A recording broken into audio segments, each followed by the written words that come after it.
The good news is we're all in this together. And when we see we're together, we can work things out.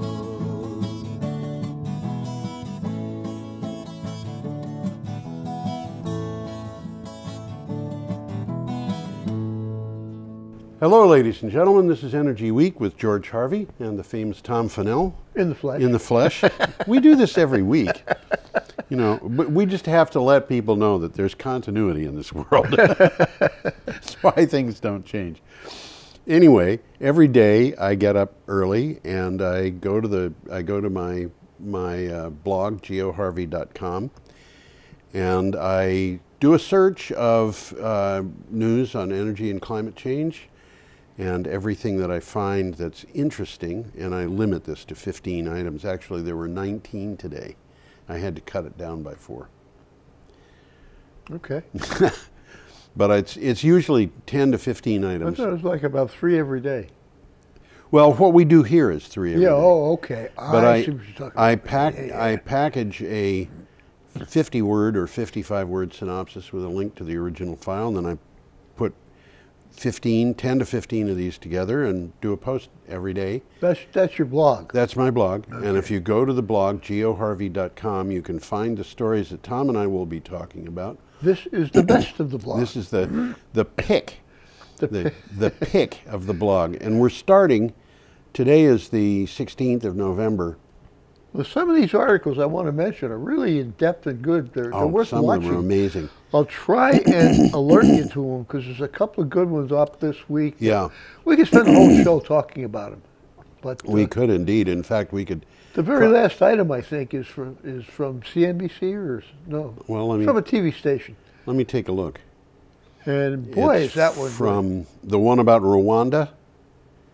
I don't even remember. No, now. that was News Ghana. The very last one. No, not the last one. Next to last. It was on Wednesday. It was on Wednesday. There's an item about 17. I got it here in front of me, but I don't want to 16,000 scientists. I think that's signing a letter. Yeah. Okay. Anyway, if you hear something that you want to go see in more depth, you can go to my blog, geoharvey.com, and we will try to keep you apprised of what the date is on the various items that we're talking about. And you can click on the calendar or just scroll down forever and find the stuff there. And as I said, we're starting on a week ago today being the 16th. We're starting on November 9th, which is a Thursday, and we're starting with an item in ecobusiness.com. We got a picture coming up. Yes, a picture of dawn in Thailand. Yeah, this is a nice picture, actually. Isn't it? And we know it's dawn because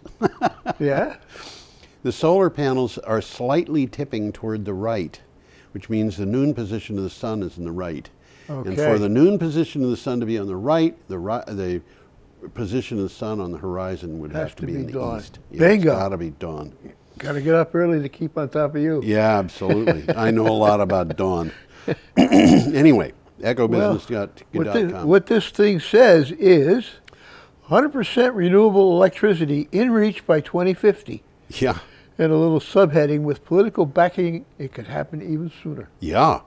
A global transition to 100% renewable electricity, far from being a long-term vision, is happening right now, a study says. It's the work of Finland's Lappeenranta University of Technology, which, by the way, is a really well-known, excellent school, and the Energy Watch Group. And it was published at the UN Climate Conference, COP23. The conference is now underway, and it was underway a week ago, and it's underway today. A couple of things Bonn. That we'll be talking about are happening right there. Yes, absolutely. What this is saying here is this global system, yes, based entirely on renewable energy with storage, will soon be available. Yep. Day in, day out, at every moment throughout the year, and this is the kicker, will be more cost effective than the existing system. Well, it'll save huge amounts of money. Oh, absolutely. You know, just huge. Transmission lines are a thing of the past. Yeah, and fuel is a thing of the past. And fuel. And diseases that are caused by particulates are a thing of the past. That's the next one we're going to be talking about. Well, by golly. This next one is from Clean Technica, and this is kind of, well, it's not surprising to me, but it is a little disturbing. This surprises me a little bit, well, you'll hear what it is. Air pollution responsible for more than 10.7 million kidney diseases a year. Yeah, well, this is worldwide. You got to get rid of this stuff somehow, and if it's not coming out through your lungs, it's coming out through your kidneys. Exposure to particulate matter air pollution is responsible for more than 10.7 million cases of the development of chronic kidney disease each year, according to a study. Chronic kidney disease is just one of a long list of reasons for moving away from petrol or gas or diesel-powered cars and coal-fired power plants, reasons that they would benefit public health greatly. Well, it's certainly true. We're seeing estimates of the numbers of people. Well, we've got another one coming up. Well, we've been talking about this regularly. Well, really. there's a good one coming up in this, and we'll get back to this. Let's get this one come up. Okay. We don't have a picture quite yet, Tom. We've got another item from Clean Technica.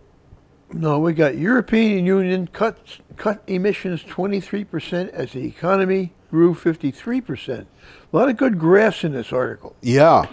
The European Commission published its annual Climate Action Progress Report this week. Between 1990 and 2016, the European Union cut greenhouse gas emissions by 23%, while at the same time growing its economy by 53%.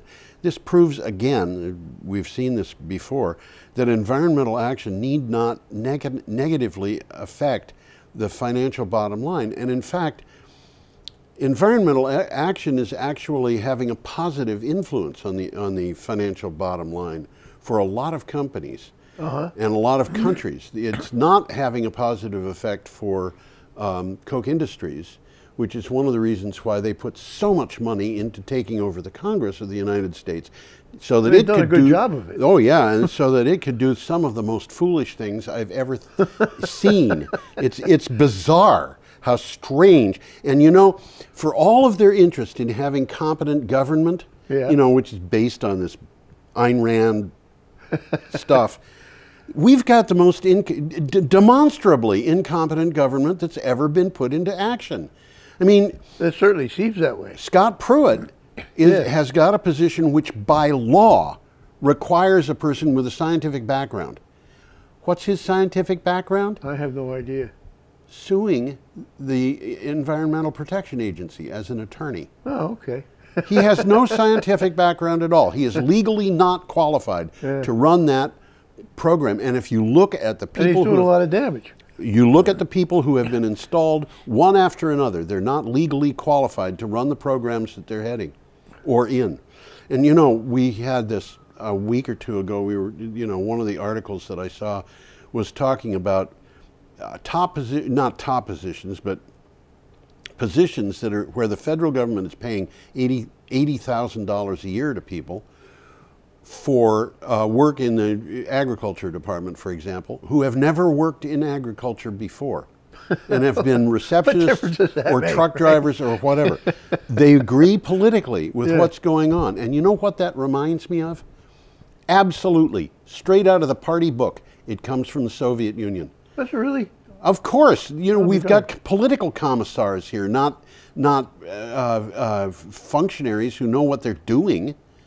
Well, okay. When you look at it that way, I think you're on the ball there. Yeah. Okay. Should we move on? Well, just a little takeaway here that they're able to cut the emissions 23% on power generation. Yes. But they're still having a problem with transport. Transportation is a huge issue, and in fact, here in Vermont, it's an extremely big problem here. We've got to switch from what we've got, which is primarily gasoline, to electric in the next 35 years or so, and that means we're going to have to be producing in-state a lot more power than we are, perhaps 10 times as much, or we're going to have to be bringing in from out of state a lot more power than we are, perhaps 3 times as much.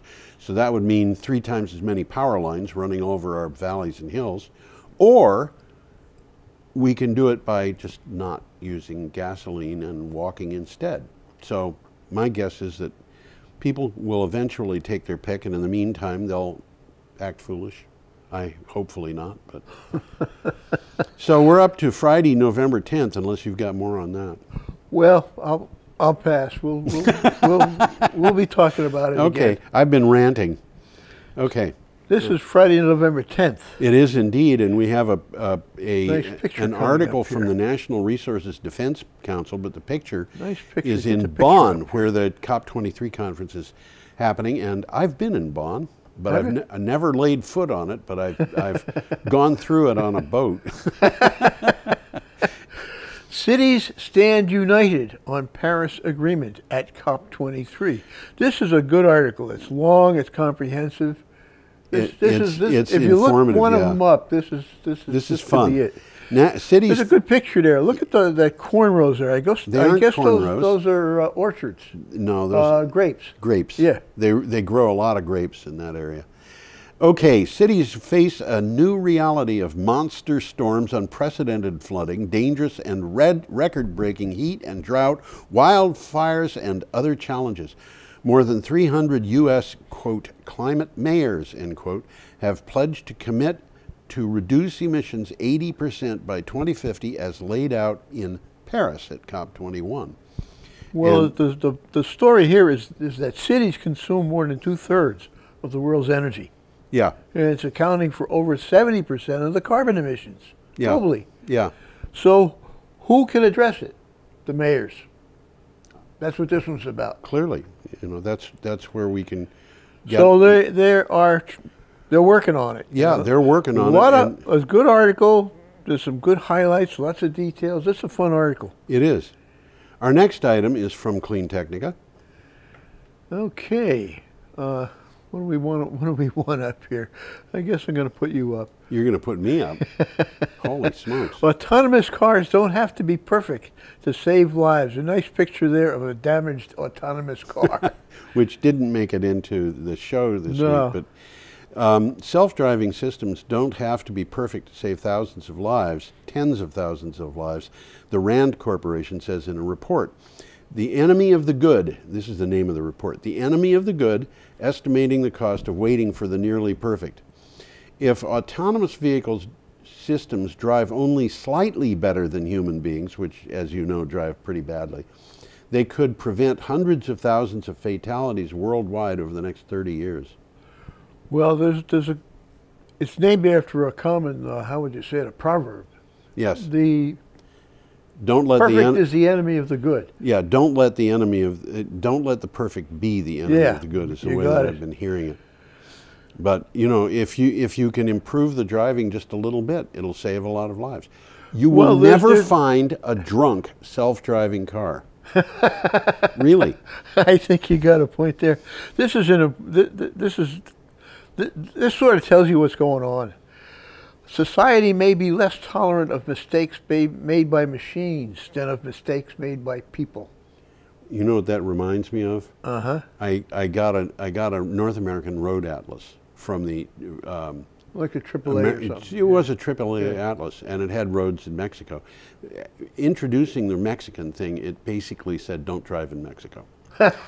And the reason, there were a bunch of reasons, but one of the things that they stated was, under Mexican law, if you have an accident and you're driving drunk, or if you're caught breaking the law and you're driving drunk, the driving drunk is something that you can cite in your defense to reduce the penalty. That doesn't make sense. No, it doesn't make, well, listen, if you think Mexicans don't make sense, go north of the border and into the United States. Yeah. One of my favorite laws is in Kansas, a law that says, when two trains are stopped at a crossing, neither one is allowed to move until the other one does. That's a good law. Well, here's a kind of a takeaway here. When an electric car catches on fire today, it makes the news. Yeah. Even though thousands of conventional cars go in flames, go up in flames every day. I've seen it happen. Yeah. Oh my gosh. So it's because and it's scary too. These autonomous cars are all electric, but in a conventional car, you've got a gas tank. You got gasoline, and it's full of gasoline. Yeah. And you know, gasoline burns, doesn't it? It sure does. I have seen cars on a number of occasions that were completely engulfed in flame. It's frightening. I would imagine. Yeah. I think it would even frighten me. We got a picture coming up. We do, here. and our picture is for an item from Public News Service. Nice little flood there. A nice little flood, nice little girl looking down the street. What used to be a street, now She's it's a got river. her boots on. She does indeed. Why didn't I put a headline? Oh, here it is. Children sue to stop climate change. Yeah, and this is not the only suit. It's just one that happened to come we up this talked week. about a bunch. There's one in particular. in Oregon. Yeah. The federal government is ignoring threats to life presented by climate change, according to a claim of a lawsuit against Trump administration officials. The suit was filed in federal court in Philadelphia on behalf of 2 Pennsylvania children and the Clean Air Council. Donald Trump, Scott Pruitt, and Rick Perry are named as defendants. I have an opinion about this, by the way. Can we hear it? Yeah, I think that at least one and possibly all 3 of these guys belong in prison. Well, according to the lawsuit, this is what they're suing about. The newly filed lawsuit says rolling back climate protections endangers the lives of future generations. Yeah. And this is now in a court, so rolling back the environmental protections is also killing people. So we're talking about homicide here. Now, it might not be legally homicide, but it might be legally, what is the term? There's a thing a legal term for ignoring the possibility that you might be hurting someone. I can't think of it. But we should probably escape that before I make a fool of myself. Okay, we're up to Saturday, November 11th, and we've got an item from Clean Technica. Senate GOP reform plan reverses the House plans to hinder renewable energy. This could be a breath of fresh air. Yeah. Senate Republicans have put forward their own tax reform plan this week, which, unlike the tax reform bill proposed by the House, does not take aim at renewable energy provisions such as wind production tax credit. The House plan proposed eliminating the vehicle tax credit and adding a retroactive tax hike on the wind industry. Retroactive? There should be a constitutional amendment against that. Well, both Bloomberg and Goldman Sachs have editorialized on this. Yes. And they're saying messing with these tax credits would have a massive effect on the country's wind energy industry, putting at risk thousands of jobs in the industry. It's going to have an effect on solar, too. Yeah. And although I will tell you, there are people in the wind industry who are saying, no, it won't have that much effect, because the price of wind power is now so low that even without the tax credits, so economics will dictate. Economics will dictate. But, I was listening to, what's her name, Mary, the head of Green Mountain Power. Mary Powell? Mary Powell. Yeah. And she was talking about if renewables get so cheap that people stop disconnecting from the grid, they're in trouble. Yeah. You know, so now they're trying to figure out how. I don't think they are in trouble. Mary Powell is a very bright woman. She seems to be. And there are reasons why people in an ordinary house that has its batteries and solar powers might still want to be connected to the grid. Well, just as a reliability thing. Absolutely. Absolutely. There are a bunch of reasons. Bunch of reasons. But this is something they're definitely concerned with. Yeah. The people are just going to voluntarily. What do I need the utility for? I got my own power. Well, Green Mountain Power has, on the other hand, offered to help people get off the grid if that's what they want to do. Okay. You know. Interesting. So, yeah. Okay. Interesting. So we have an item coming up from the Courier Life News. Yeah, we got a picture coming up. We do here indeed. Too. This is Wisconsin farmland. Let's see if I can pick it up. Bingo. And those little dots in the grass down there are those big circular bales of hay you see sometimes. Oh, is that what they are? Yeah, they're so big that one of them takes up the entire back end of a pickup truck.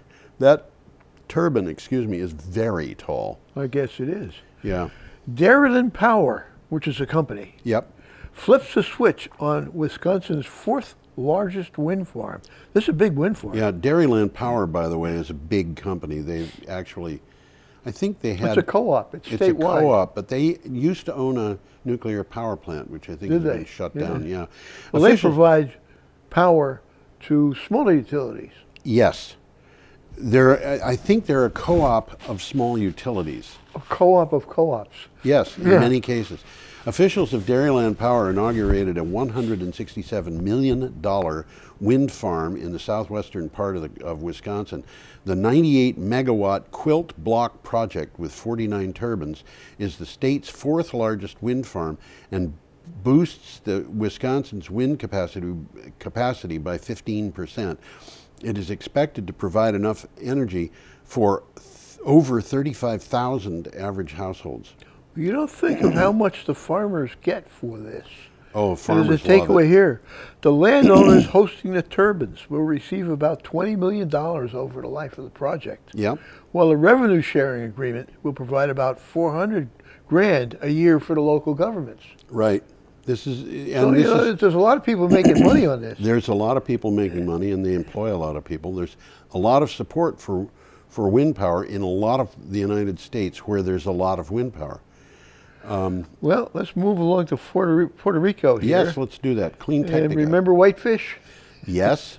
This is about that. They're still working down there, by the way. They are, yeah. Yeah. Another Whitefish energy flop. Another case for renewable energy in Puerto Rico. I got news for you. I saw another energy flop from Whitefish today. Oh, did you really? Yeah, the lights went out in San Juan because the same power connection that this article is about failed. Okay, failed. And they don't know why.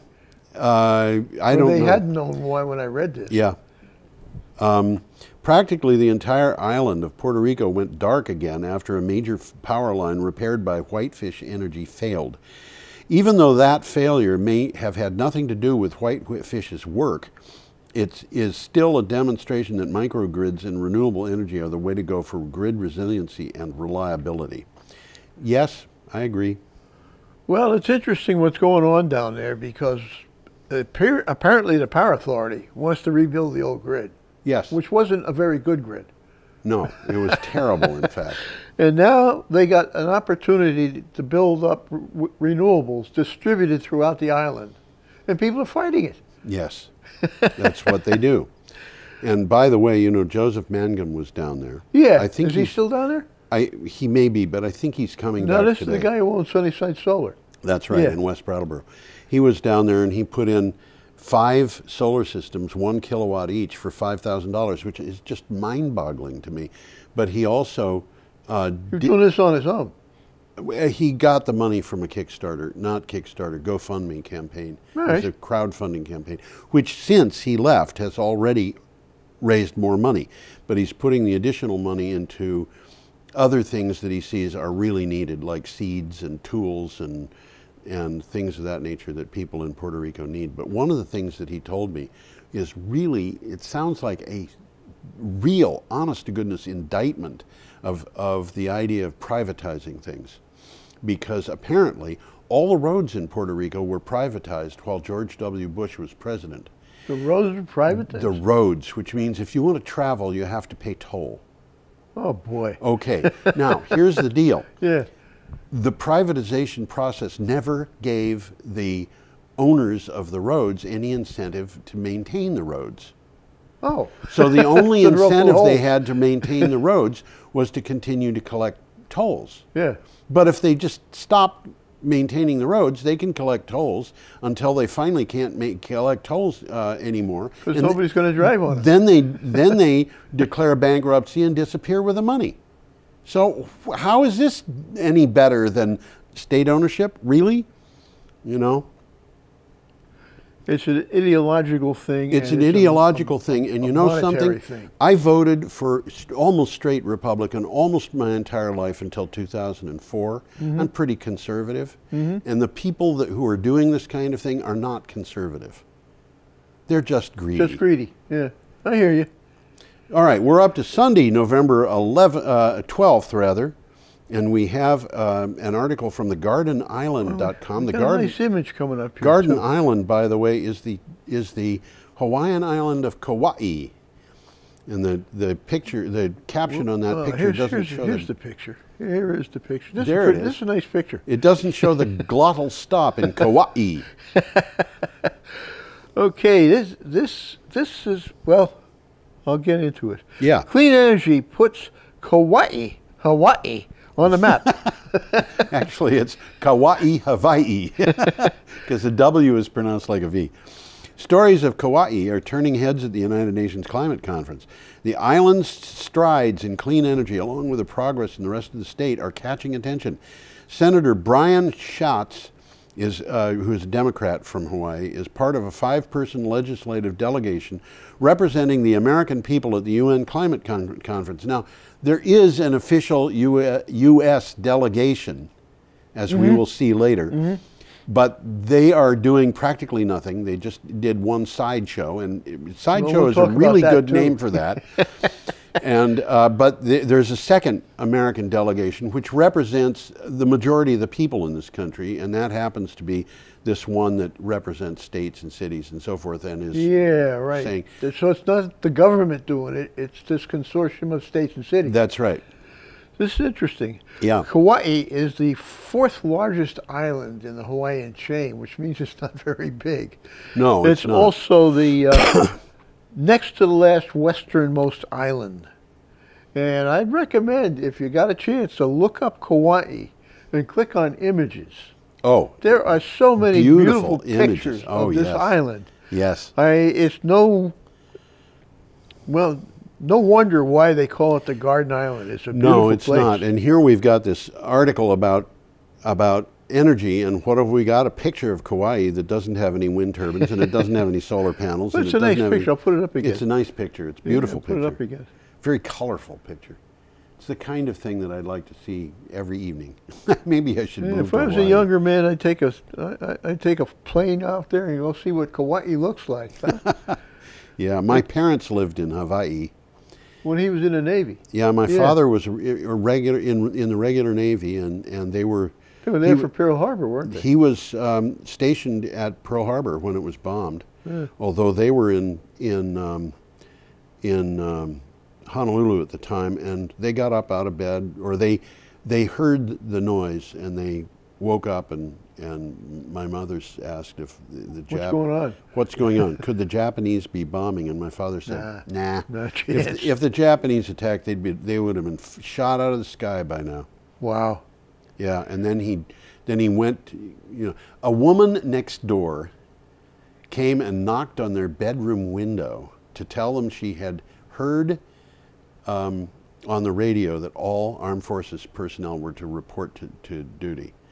And at the same time, a friend of my mother's who lived in Nebraska called by telephone to find out if she was all right.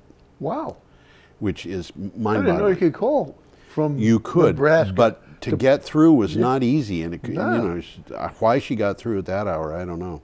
Anyway, we have... Well, there's an interesting story here. More than 40% of the electricity in Kauai now generated comes from renewables. Yes. Which is up from 2009 when it was only 5%. Yes. So they're making a lot of progress. And they are saving a lot of money. Oh, yeah. Solar is a lot cheaper than diesel fuel. Yeah. I mean, all this diesel fuel has to be delivered by ship coming in. Yeah. So it's the same problem that Block Island had, for example. Okay. Well, what's going on in Kauai on sunny days? Around 90% of the energy needs are met by solar. Yeah. Okay, so they're doing the right thing. They do have sunny days in Hawaii, I've been told. I have been told. Our next item comes from CTV News. We got a pope here. We have a pope. The pope denounces a short-sighted human activity for climate change. Yeah, the picture, by the way, is not of the pope.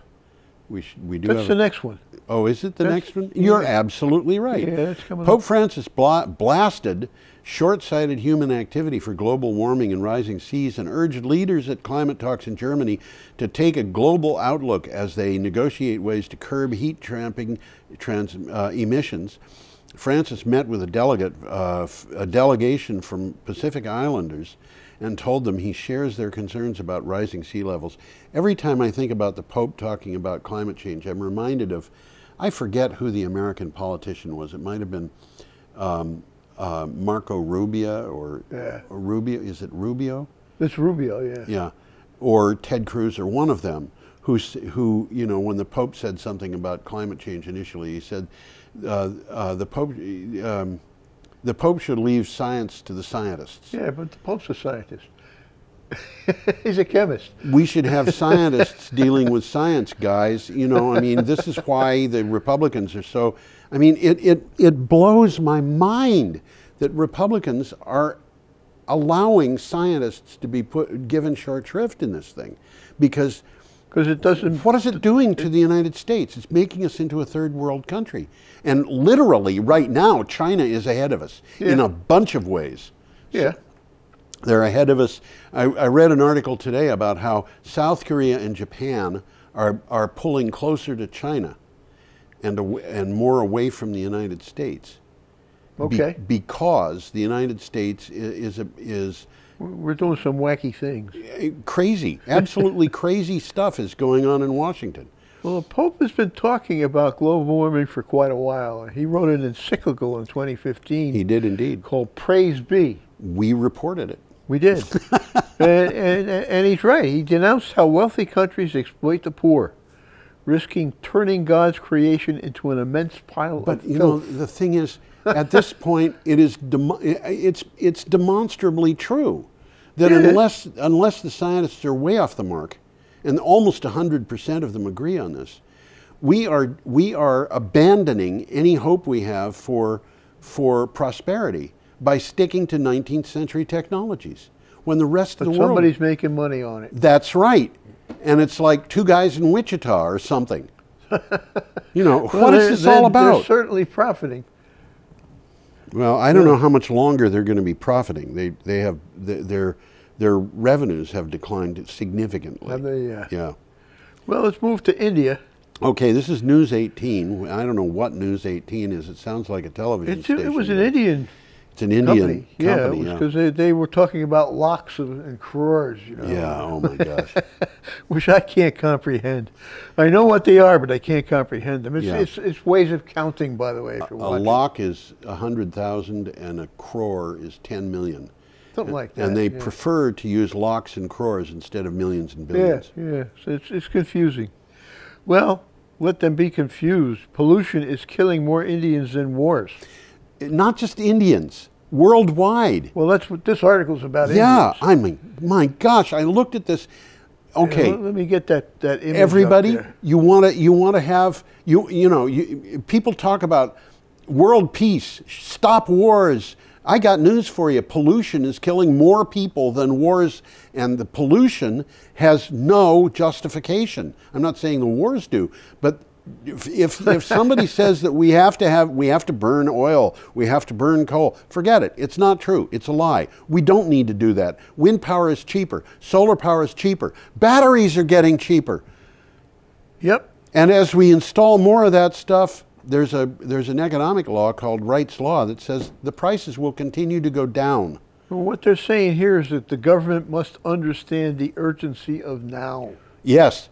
India loses more people to pollution than it would ever possibly lose in a war. I don't know that that's really true. But successive governments resort to ad hoc measures, lacking implementation of a long-term strategy to ensure clean air to people and address their right to life. Well, out of 9 million deaths worldwide, yes, 2.5 million die prematurely in India. That's almost a quarter of the deaths in the world. Yeah, I know. So India's getting hit hard. India is getting hit hard. Their population is going up fast compared to China. When I was a little kid, India had about a quarter of the population. Well, was it a quarter? A third of the population of China. Now it's catching up. Yep. And their pollution is absolutely appallingly bad. But in the article that this came from, there's a picture of vehicles driving through heavy smog in Delhi. Yes. You almost can't see the cars. Yeah. So okay. Let's move along. We're up to Monday, November 13th, and we've got an item from Clean Technica. We're moving from India to China. China. 100% electric bus fleet for Shenzhen. And Shenzhen has a population of 12 million. Yeah, it's a big city. So by the end of 2017, their bus fleet is going to be 100% electric. Yep. Electric buses have been selling like hotcakes in China. The EV-loving city of Shenzhen is taking it one step further. In Shenzhen, electric buses will make up all public bus transportation by the end of this year. The city already has 14,000 electric buses on the streets. I doubt that there's 1,400 in the United States. I wouldn't bet against I saw the figure at some point this year, and it was like 300 or something. More have been added, but you know, I mean, we are so far behind the Chinese. With only as few as a few hundred diesel-powered buses left to replace, they're doing it. They're right. They're almost finished. You take 14 or 15,000 buses off the road in any city, and what is it going to do for pollution? Do we need to? It's going to remediate it. Yeah, is it ever? Okay, now we have a picture coming up and another item from Clean Technica. Yeah, let me get the picture up. Alrighty, Germany could shutter the 20 oldest brown coal plants without creating energy shortages. According to Agora Energiewende, shutting down 20 lignite-burning power plants in Germany would not lead to electricity shortages in the country, even during the coldest parts of the winter. It would only mean a reduction in the amount of electricity that is exported. It would also get the country halfway to its carbon reduction goals. And you know, these lignite plants are appalling. They're so bad. Well, lignite's one of the dirtiest fuels you can use. It's also doesn't have it has a very small amount of energy per weight, and the result of that is that it's not economically feasible to ship it any great distance. Okay. So the plants have to be located near the mines. Okay. But the mines for lignite are strip mines, at least the ones that I'm aware of are. And these strip mines, there's a strip mine that was planned a couple of years ago in Germany on the Polish border that was twice the size of the island of Manhattan. Wow, that's a big strip mine. Yeah. And in order to build that strip mine, they had to raise a number of villages whose buildings dated back to the Middle Ages. That's a shame. I mean, it's amazing to me. And of course, you've got farms that are being destroyed, you've got forests that are being destroyed, and for what? So you can export energy to Poland? Well, lignite's an unusual item to begin with. It's not quite coal. Yeah. It's sort of halfway between peat and coal. It's on a process of becoming coal and hasn't gotten there yet. So there's a lot of garbage in it. Yeah. And that's why it's such a dirty fuel. Yeah. When I was a kid, again, you know, we had anthracite coal, bituminous coal. Yeah. And my understanding of coal was that those were the two choices. And then I remember in school somebody saying, no, there's more. There's lignite, and in fact there's peat, which was being harvested in some parts of the world. Well, in Ireland they make power out of peat. Yep. Should we get out of this mess? Yeah, I think we ought to. Okay, our next one is from BBC News. Let's see. Okay. First CO2 rise in 4 years. This is depressing. Puts the pressure on the Paris targets. Yeah. Global emissions of CO2 in 2017 are projected to rise for the first time in 4 years, dashing hopes that a peak might soon be reached. Actually, I don't think it dashes that hope, but that's what it says in the article. The main cause of the expected growth is the greater use of coal in China. And you know what? I think it's going to be going down soon as the economy expanded. Researchers, are unsure of whether the rise in emissions is a one-off or the start of a new CO2 buildup. That's scary. Well, it's scary if it's a rise of a new CO2 buildup, but I think it's a one-off because most of this is in China and the Chinese are getting very aggressive. Well, the takeaway from this article is the climate will not let us wait until 2020 when the Paris Agreement comes into force. Yes. Climate change is happening now, and it's vital that immediate actions to cut emissions become a feature of the Bonn summit, which is happening right now. And if you think that climate change is not happening now, forget it, because it is. And I can show you how. And if you think it's not affecting New York, Vermont, talk to anybody who's got Lyme disease, and you're talking to somebody who would not have had it 30 years ago because it didn't exist There weren't any ticks. There weren't any ticks, and neither was Eastern equine encephalitis, which is invading Vermont. Neither is, what was the other one? West Nile virus. Okay. Neither is babesiosis, which looks like malaria. What is it? Babesiosis. Never heard of that one. A sixth of all of the loons in one big lake on the border of New Hampshire and Maine have avian malaria. I think we talked about that one. We're in an age when things are rapidly changing, and the only way you can avoid saying, yes, this is happening, and furthermore, it's damaging, is if you close your eyes hard and hold them shut. And that is only going to work until the people who profit from that start losing money on it. Yeah. And that's going to happen soon. It's going to happen soon. Well, let's go back to the climate change conference in Bonn. We are at Tuesday. And we've got an image coming up. November 14th, we do have an image coming up. This is an interesting image. It looks like a bunch of sheets of paper have been put up, but those are the backs of chairs. Yeah. Well, we'll talk about that toward the end of the article. Yeah, Deutsche Welle. This is about COP23, which is the conference that's happening right now. Yep. U.S. promotes coal at the Bonn Climate Conference. And there's the image. The United States is promoting coal at the Bonn Climate Conference. This is the only function the United States government is doing there, was to promote coal. At their sole function at COP23, U.S. delegates promoted, quote, clean, end quote, fossil fuels as a solution to reduce emissions. The governor of California, Jerry Brown, ridiculed the attempt to promote fossil fuels, and dozens of activists chanted, "Keep it in the ground," over a speech of executive director of the United States Energy Association. Now, I want to tell you, Tom, I looked all over the internet to see if I could find a copy of this guy's speech or a video of this thing that showed something other than the protest. And I was unable to find anything. I found reports that it happened and that it was being protested. I found videos of the protesters. I found all kinds of stuff. But nobody deigned to put up on the internet the speech that these guys produced, or the panel, things the panel said.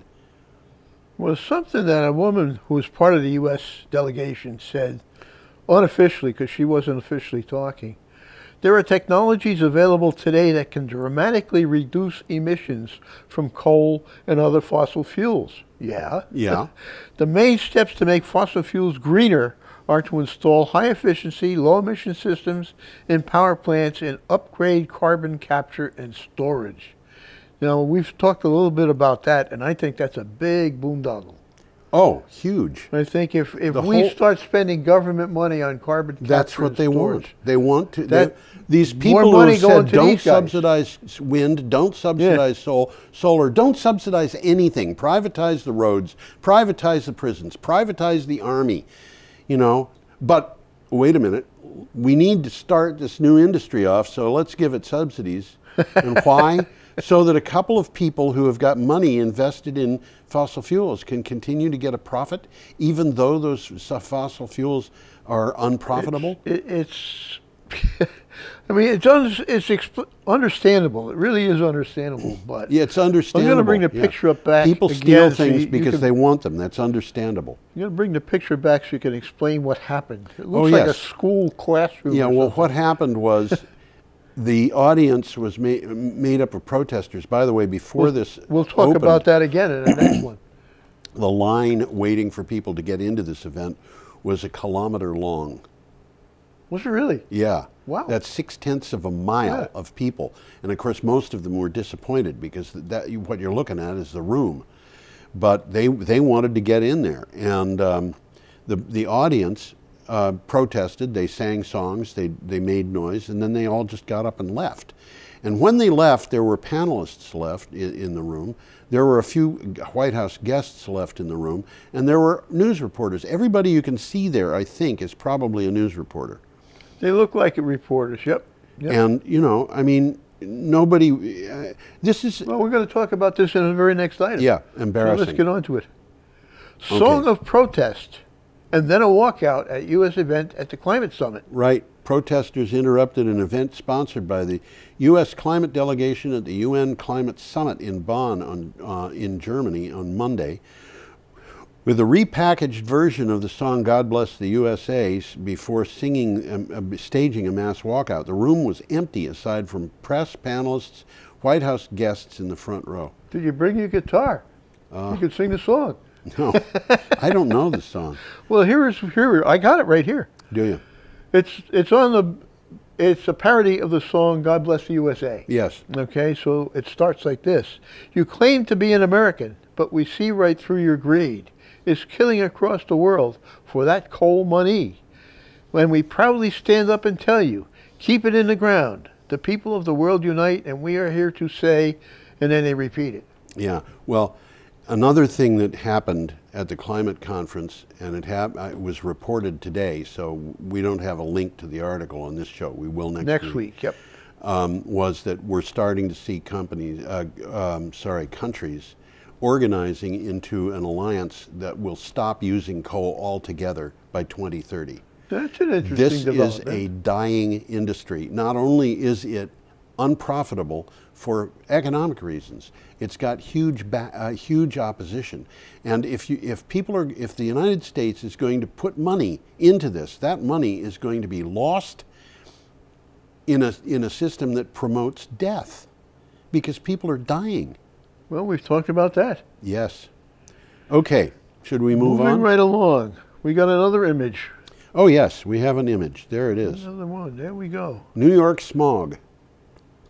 Smog is a word like fog, except like frog. And my old thing is, why do we say frog?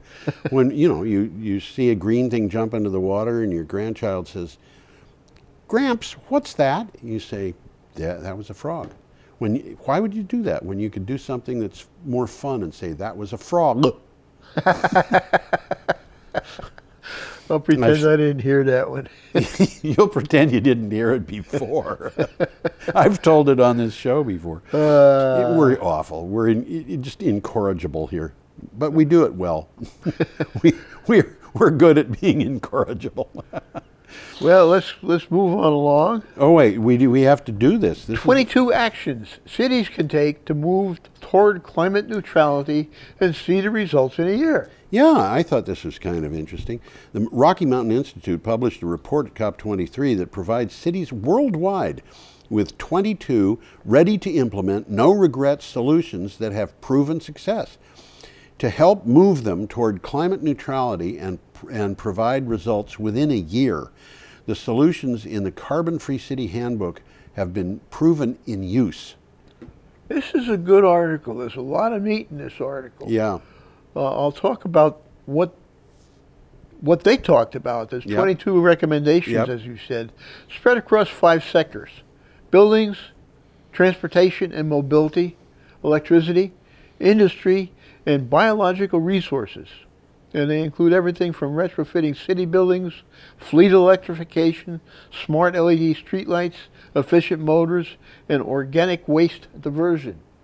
So sounds like these are intelligent things to concentrate on. Yes, absolutely. Absolutely. Okay, All done right. with that? I guess so. We're I mean, I could name the cities, but I don't think that's going to make any difference. Wednesday, November 15th, we have an item from CNN. Last day of the week. Yes, that's right. What do I want to... CNN. This is the I'm trying one to figure out what... We got another image coming up. Not for this one. Not on this one. Not on this one. Well, this is a long article. There's a lot of pictures. There's some nice pictures of Miami flooding and effects of climate change throughout the world. Yes. 16,000 scientists signed dire warning to humanity over the health of the planet. In 1992, 1,700 independent scientists signed the World Scientist Warning to Humanity. The letter warned that if environmental damage was not stopped, our future was at risk. Over 16,000 scientists from 184 countries published a second warning. It says They just did it. They just did it. It says things are alarmingly worse and we must act quickly. The letter says, essentially, that if there is not a groundswell of public pressure to change human behavior, the planet will sustain substantial and irreversible harm. Well, I got news for you. We're already sustaining substantial and irreversible harm. You know, a couple of years ago, the World Wildlife Fund published a thing saying that we had lost, over a period of 40 years, we had lost 60% of our wildlife. We've talked about that. Yes, we have. And I called them up, talked to the scientists, and said, what do you mean by wildlife? And they said, we're referring to the overall population of all vertebrate species. That's what the test was done on. Now, since we recently had one that said basically the same thing about insects, but 60%, this started in 1975, and by 1975 we had already sustained huge losses. We may have lost 80 or even 90% of our wildlife in the last 100 years. And that is a loss that we're already having. And we cannot separate air pollution from climate change. If we're going to address one, we're going to address the other. And if we're going to suffer from one, we are going to suffer from the other. Okay. It's that simple. Should we go on? Yeah, I could talk about the story that... Talk, if you wish. Well, this story we're talking about, that the 16,000 scientists just published. Yeah. This is what they're talking about. Climate change, obvious. Dead zones. Okay, what does that mean? Well, we've got parts of the world that used to have abundant life that are nothing lives in them now. And the next one is similar, fish in trouble. Yeah. Next one is also similar. Fresh water is threatened. Yeah. Forests are threatened. Yeah. Unsustainable population spike. Yeah. Huh? Animal species disappearing. Yeah. Oh, when I called the World Wildlife Fund, which I just mentioned, we talked about species extinction, and they told me another species every 10 minutes.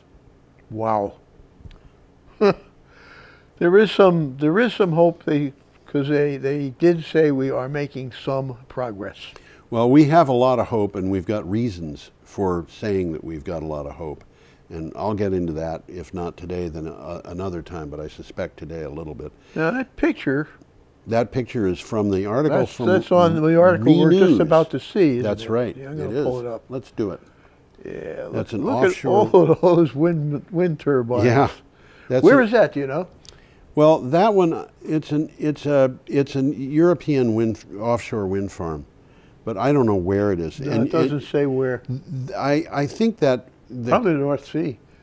Yeah, and those turbines are a long ways away. If you look at them, you can see that the ones that are the farthest away, the hubs are almost down at water level, which means they're way beyond the curvature of the Earth.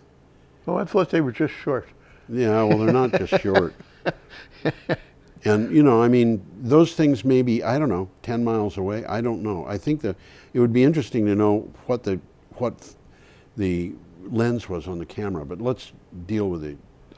Wind to lead the EU power charge.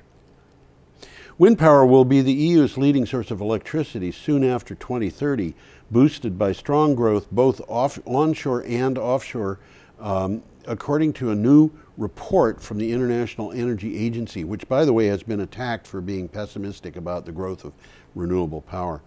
The World Energy Outlook 2017 report also said that solar PVs will be the largest source of clean energy globally by 2040. And honestly, I think that it will be way before that. So well, this is interesting because what the article is really saying is it's talking about economics. Yeah. It's not talking about doing it because it's green, because it's the right thing to do. It's doing it because the money is talking. That's where the money is. But policies. Well, I'll finish with this. Go ahead. This came from the article. Policies continue to support renewable energy worldwide, increasingly through competitive auctions, rather than government feed-in tariffs. But I will maintain that the feed-in tariffs and so forth should be maintained, because we are losing 200,000 people a year in the United States, 7 million people a year worldwide, another species every 10 minutes. We've got appalling losses going on because we're not acting fast enough. I'd rather see the government subsidies and government suggestions going into new technology rather than giving subsidies to the fuel industries that have been around for 100 years. My gosh, we're subsidizing stuff that was the backbone of American transportation in 1860. Yeah, it was. Okay, should we move on? Well, let's see. There will still be a role for fossil fuels in the energy mix. Oil and natural gas will both grow during this period, even though the PV and wind are going to be taking over. I'm sorry. We're still I going to have these things for a while. Absolutely wrong. 2/3 of what's being built is renewable now, and I don't see how they're going to get that growth. Anyway, we have an item coming up from News. This is the last item. News Ghana. This is a pretty long article too. It is. It's a very interesting article. World Bank project to link 450,000 Rwandan families to electricity. These people never had electricity. Yeah. They don't even know what it is. They do. Over 450,000 Rwandan households are expected to get power in the next 5 years following a launch of the Rwanda Renewable Energy Fund project. Financing for the $50 million project was done by the World Bank. The fund is intended to increase off-grid solar energy access for those who do not have power, mostly in rural areas. And that means they're getting electricity at a cost of less than $112 per household. I got $111.11. Yeah. Well, I said less than. I don't want to do You're right. 11. Yep. Okay. Rwanda's on-grid access was estimated at 29% and off-grid access at 11% as of August 2017. Yeah. And that, of course, is changing. That's what this article's about. I want to mention a reason for having hope here. And the reason has to do with a comparison, and using economic laws, it is a valid comparison. Moore's law is one that people know, but Wright's law is a more precise expression. And the comparison is between renewable energy, battery, solar, wind, and so forth, which is growing technology, and computers. Now, when I got my first personal computer, which was years after the first time I used a computer, I read an article in Byte magazine, which used to be published in Peterborough, New Hampshire, that said if transportation had changed in the last 20 years or whatever, at the same rate as computer power costs, energy use, and so forth, you would be able to buy a Boeing 747 for less than $8, fly it around the world 8 times on half a gallon of fuel in half an hour. All right. Now, at that time, when I bought my computer, it didn't have any drives. No hard drive, no floppy drive. No nothing. No nothing. Yeah. It had 16 kilobytes of RAM. Yeah. And you could get another 16 kilobytes of RAM for $1,600. Wow. Okay. Now, in the last couple of weeks, I've started to get interested in single board computers. And there is a single board computer called a Raspberry Pi Zero, which is about 400, I'm sorry, take that back. It is, that original computer that I had was operating at 1 megahertz. The Raspberry Pi Zero is operating at 400 megahertz. A little bit quicker. The computer I had was an 8-bit computer. The Raspberry Pi Zero is a 64-bit computer. So it's operating about 3,200 times as fast. It's got, instead of 16 kilobytes of memory, it's got 512 megabytes of memory on board. It's the size of a stick of gum, and it costs $5. Now, the point that I'm making is, if you had extrapolated that original Byte magazine observation through today, you wouldn't, A penny would buy you the 747 and then some. And it would get you around the world at speed that would be so fast that it would be done before you blink your eye. I was just going to say, you get there before you left. Before you left. We're going to have to say goodbye. Goodbye, folks. Bye, folks. See you next time.